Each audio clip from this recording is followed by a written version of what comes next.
Star is Born. You'll forgive me if I'm a little less exuberant in this one. The movie is astoundingly well made and astoundingly well acted.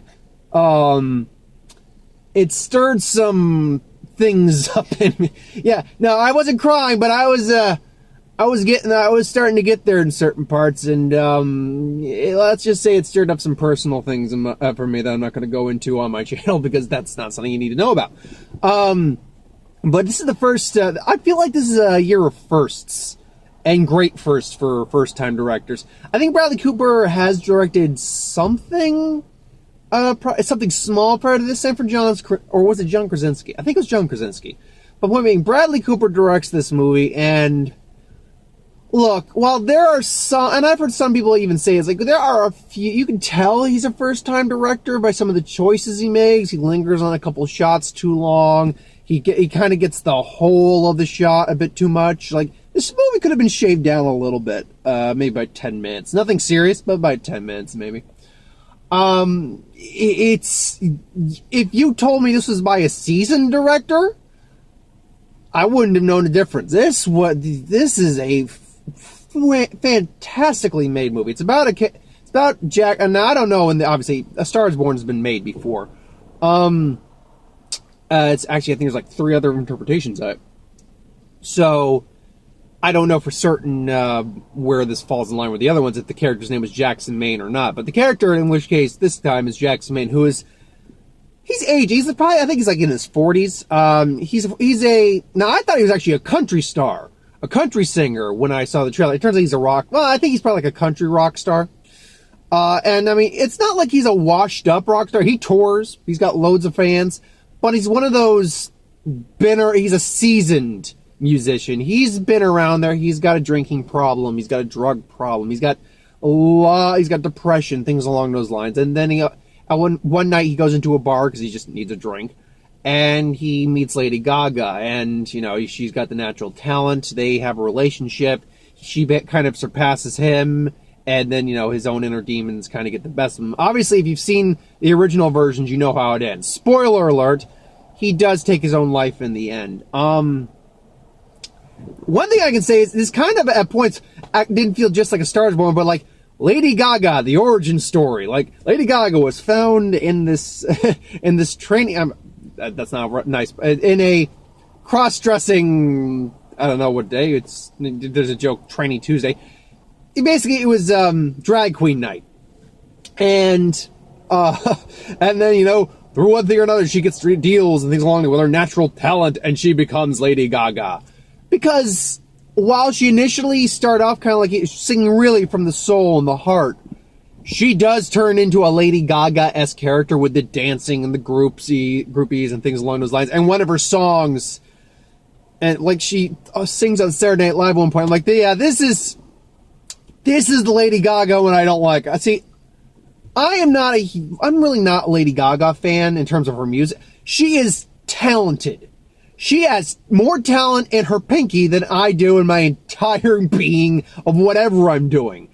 I could have 1 million views a week, make like $1,000. I could actually have a predominant career on YouTube, and I wouldn't come close to the level of talent that woman has. She is like she is a case in point. Again, a couple of her songs kind of grown on me and are catchy. Overall, I'm not a fan of her. Particularly, I'm not a fan of the character she portrays, kind of with the wackiness and the way she dresses. She seems to have toned that down quite a bit in her in later recent years, but still not a fan of that. But when she sang, like when she sang "The Hills Are Alive," I think it was like 2 or 3 years ago on the Oscars.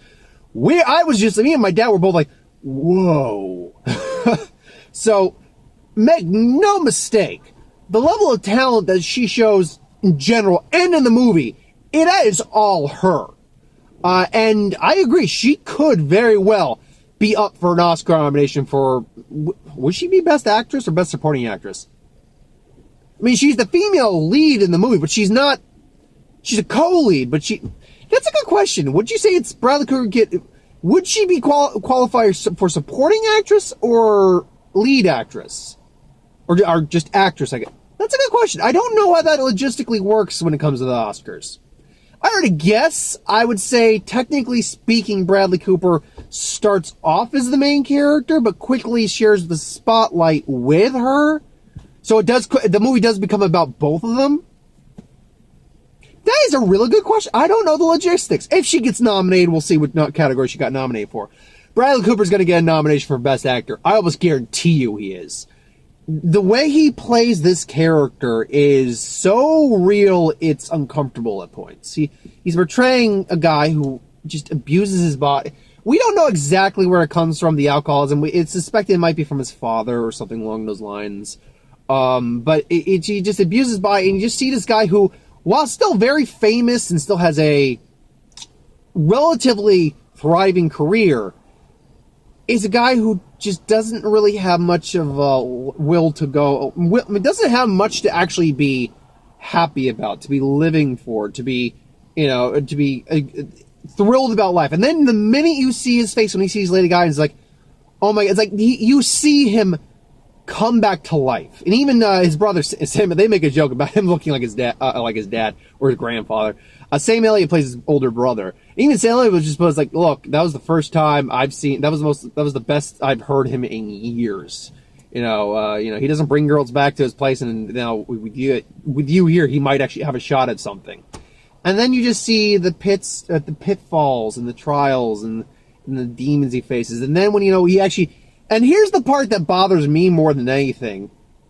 And it probably will be the only reason I don't give the movie a 10. Besides the fact that it's definitely on the long side, is the fact that Bradley Cooper gets out of rehab, or Jackson Maine, as he likes to be called Jack, as he says. He gets out of rehab and he's at home. He gives the guy a drink, but instead of he actually has a club soda, and so he's actually being good. He's not, drinking. And the guy and her manager, who basically turned her into a Lady Gaga-esque figure, just calls him and is like, you're the problem. She's not gonna, and this whole marriage is a sham, and she'll move on with everything. And when it blows up, I don't want you anywhere near her. The shit show you did at the Emmys, it cost her a career, blah, blah. And you can see the look on his face, and because I knew where it was going, I also knew how he killed himself in this. The fact that I can now see everything playing, I'm like, oh, Jesus Christ. And you just see basically how someone would do that, they're coming to terms with what they're about to do. He gives his dog, he loves his dog, he gives the dog a steak, goes in and he hangs himself in the garage. And fortunately, you don't actually see him hanging, you see him through the garage window, but still, it is kind of tough to watch. And then, obviously the reaction of everyone else. And even up to that point, I was wondering if what would trigger his suicide, because he's kind of making amends with people. Like, he breaks down in front of Lady, they're married at this point, his wife, and, he's apologizing.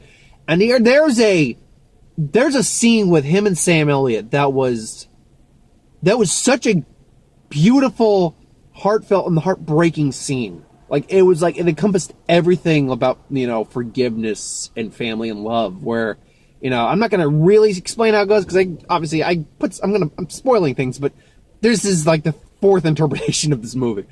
But still, fair is fair. But basically, Bradley Cooper and him are having a conversation, and he pretty much just says something to Sam Elliott. And you don't see Sam Elliott say it, because it was amazing how Bradley Cooper decided to do this shot. You cut to Sam Elliott, and Bradley Cooper, says, like, there's something I want to say to you. Is like, when I said those things back then, and he's struggling to get the words out, and then he cut to Sam Elliott again. He's still got the look on his face there. It's like, what is he trying to say?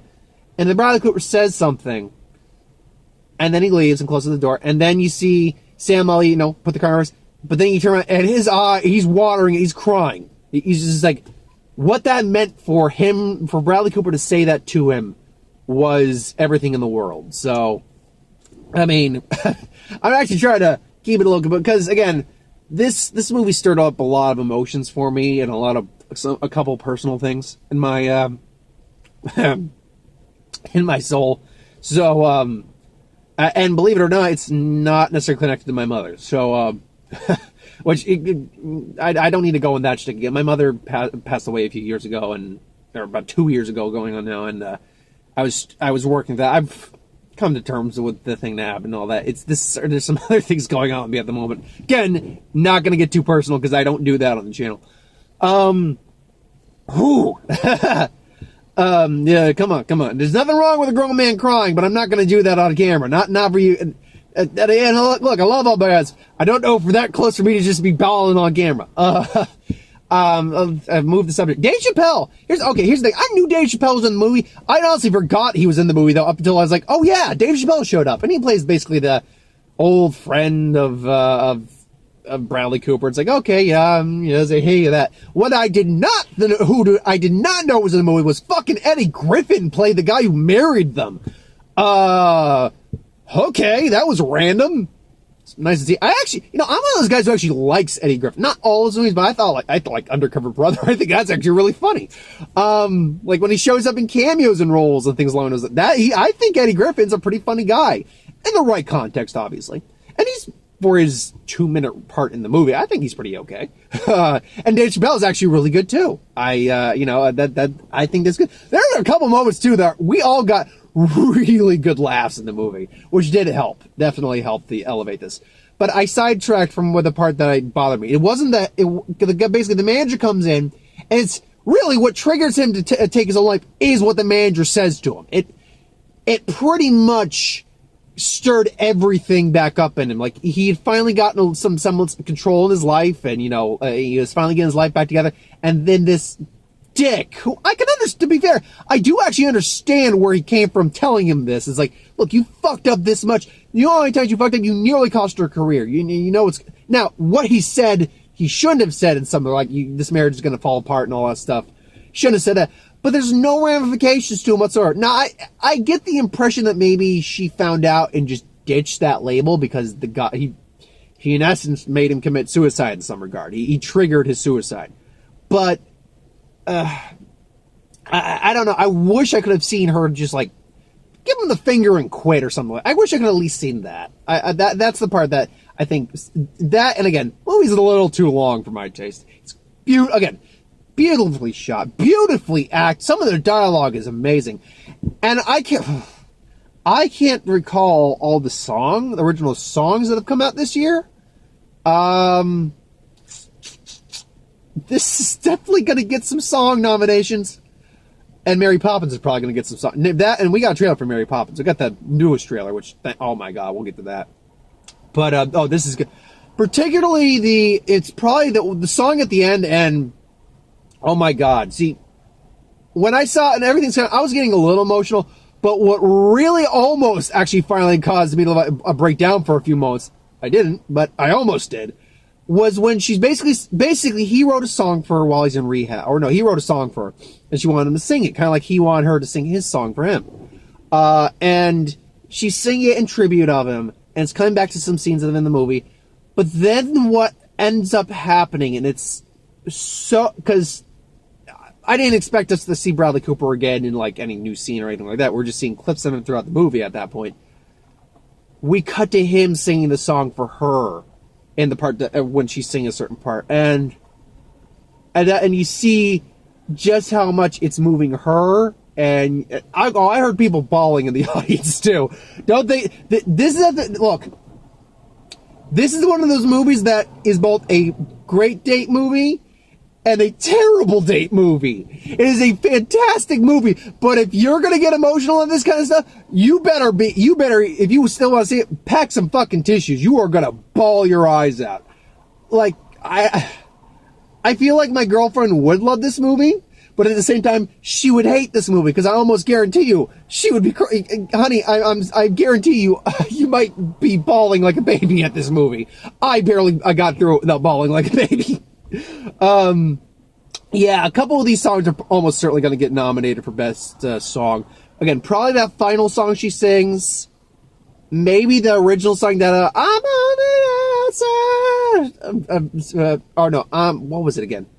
I can't remember exactly the song. But then maybe the song Bradley Cooper sings a lot of that. Maybe it's time to let it always die. Which, by the way, for all, again, talent-wise, and singing, Lady Gaga is more talented than Bradley Cooper. But let's not diss on Bradley Cooper either. Bradley Cooper, if he wanted to, he could have a career as a musician, and a damn good musician at that. That's him really singing, and he taught himself how to play the guitar. When I actually saw him doing all the guitar playing and all the guitar playing we see him do, I'm like, damn, he put the effort in. The man, if he wanted to, could retire and be a musician, and I would listen to his shit. Holy crap. He did fantastic. Everyone is phenomenal in this movie. My God.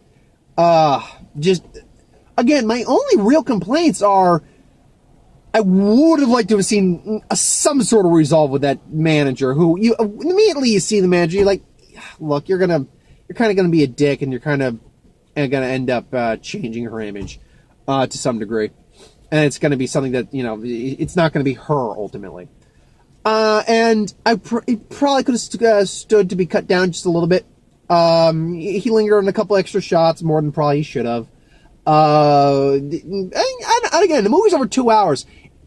It's a fantastic movie if you want to sit through that. You probably could have shaved 10 minutes off, probably would have been fine. I don't know where you could have done it. I can think of a couple shots that could have been cut down a little bit, maybe one or two scenes that didn't need to be there, so... but I mean, maybe one or two scenes. I can't guarantee you that. So, who knows? But yeah, I would probably go 9.5. It's that close to a 10 for me.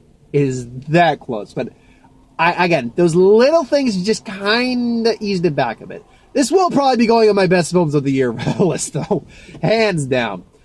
So let's see. We got a lot of goddamn trailers. We got 8 trailers. What the hell? Bohemian Rhapsody.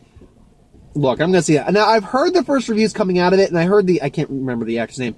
The guy playing Freddie Mercury. He is fantastic.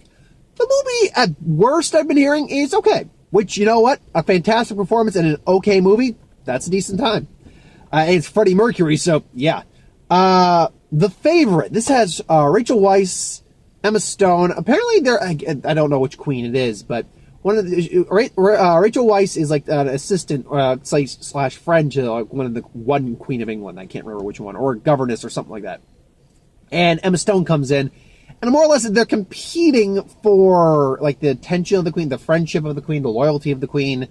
And it becomes kind of like this dark comedic power play. At one point, we see Rachel Weisz like shoot Emma Stone. Was like, oh, it's sometimes so hard to forget if the cap's in or not. So yeah. That looks interesting. I don't know if I'll catch that one. That looks definitely more like it's going to be an independent film. But, I still do catch those every now and then. I caught BlacKkKlansman several weeks back, and I loved BlacKkKlansman. Minus the end. I've come to terms, I didn't like the ending. Not the ending of the actual film, but the political message that's kept on it. It's important that it's out there. I get it. I understand it. I will not judge anyone who liked it in terms of the message. But in terms of a movie, I don't... Like, a political message movie is one thing. That's fine. And the movie was a political message in many ways, this shit's still going on. I get that. But to actually put the real world events that were going on that are going on now at the end of that movie, so I'm spoiling a little bit, sorry, but the movie's been out by now if you haven't seen it. You can catch my review for it. That's not what I want. I don't want that on my movie. I want it to be a movie. Give me a documentary, and that's different. But it's not a documentary, it's a movie. That's my things on that. First Man, I'll probably see it. I'm probably going to catch Bad Times at the El Royale this week, and I'll catch First Man next week. Girl in the Spider's Web, I'm looking forward to it. Another movie with Claire Foy, but who's also in, and I probably think gives the best performance at First Man. But I'm sorry, that trailer gives you the entire movie, or close to like 90% of the movie. Whereas the first one, you got an idea what was going on. Excuse me. Whew. Inhaling too much as I talk. You got an idea what was going on, but it's still left room for you to figure out what was going on, what the movie might have been about. This movie gives the entire plot away. She's, she's hot. She punishes men who hurt women. She's hired to find this thing. She gets betrayed. Turns out the betrayer is her sister from the orphanage she grew up, who's trying to destroy her life. And now she's going after her sister with all this badass action sequences, making it feel almost like a Mission Impossible movie. But anyway, Mary Poppins Returns. Fuck yeah, I'm gonna see that. You kidding me? Emily Blunt is Mary Poppins, and I mean Dick Van Dyke is back, and I'm pretty sure that's him dancing. And I hope to God that's him as oh God, was it no? I I bet I can't remember the character's name, but his character from the original. I hope that's him. And the actual, I'm sorry, I just had a warm smile on my face when I saw like the 2D animation on there. I'm like, yeah, okay, done, sold. Rocket Man, the Elton John, based on a real fantasy. Apparently it's not a biopic, but you know what? I heard one of the pundits I like to watch online made a comment like, you know, that Taron Egerton singing does take him out of the movie just a little bit, because and someone's like, you know, anyone's voice would have taken him out because he's not Elton John, obviously. But I'll be honest, I'm like, no, I thought he's not going to sound dead on like Elton John, and I wasn't expecting that. But you know what? Yeah, he sounded fine. He sounded really good, actually. As for the movie, I'm going to have to see a full trailer to get it, because we just got clips and flashes, really. So I have no idea how that movie's really going to be. And then last but not, oh no, he's got Fantastic Beasts, Crimes of Grindelwald. I like the first one. I actually like the first one better than a couple of the Harry Potter movies. It's not quite how I feel about the, yeah, I'm just to go back to that, I'm one of the rare, like, 0.1%ers who prefers the Hobbit movies over the Lord of the Rings movies. And that's simply because of the fact that our leads, be it Thorin and Bilbo, are far better than, well, I'll take that back. I mean, not including Aragorn. Aragorn's pretty cool. But our Bilbo is far more entertaining to follow and watch than frickin' Frodo. Frodo's a puss. I'm not a fan. I do not like Frodo. I do not like Frodo that much. I don't hate him, but it's like, why am I supposed to be invested in you? And then the last one, we got The Mule, which is that Clint Eastwood movie. And yeah, sign me up for that. I love Gran Torino. I love Letters from You. Oh, did I see Letters from Iwo Jima? I've seen parts of Letters from Iwo Jima. Clint Eastwood, Jersey Boys, he directed that. I love him as a director, and as an actor, he's Clint Eastwood. Now you can like him or hate him, but most people would say he's Clint Eastwood. And this looks good. It's about it's a real story about the world's oldest drug mule for the cartels. And he, and eventually get caught and everything like that. It also has Bradley Cooper. And there is and the trailer sees pecans. My daughter makes a pecan pie. Worst pecan pie you ever had. I feel bad for her husband and all that, There is a line in the movie, Star is Born, where he makes reference that his dad had a pecan ranch. So I wonder if that's just a little nod to The Mule, because Bradley Cooper's in The Mule as well. So is Lawrence Fishburne, Michael Pena's in there, so I'm looking forward to The Mule. It also is coming out in that 8-day death window of movies in December, between, I think it's like the 8th and the 21st or something like that. It's something like that. Yeah, good luck with that. But hey, look, that shows they got balls and confidence. So overall, yeah, this was a fantastic movie. I understand why it's getting Oscar buzz. It's probably going to get at least a Best Picture nomination. I don't know if it's going to win, because you do have Quiet Place, which may also actually get a Best Picture nomination. Black Klansman, I almost guarantee you, may win it. That's going to probably be your forerunner right now. Even with things like First Man, which is also getting Oscar buzz, things along those lines, I bet you Black Klansman is going to probably be the forerunner. But this is definitely going to, I have almost guarantee you it's going to be nominated. It's going to probably be nominated for a lot now I think about it. Probably going to get Best Director with Bradley Cooper, especially because he's the first time. They love that shit. John Krasinski may get it as well for Quiet Place. It's probably going to get Best Film. I almost guarantee he's going to get a Best Oscar nomination for Best Actor.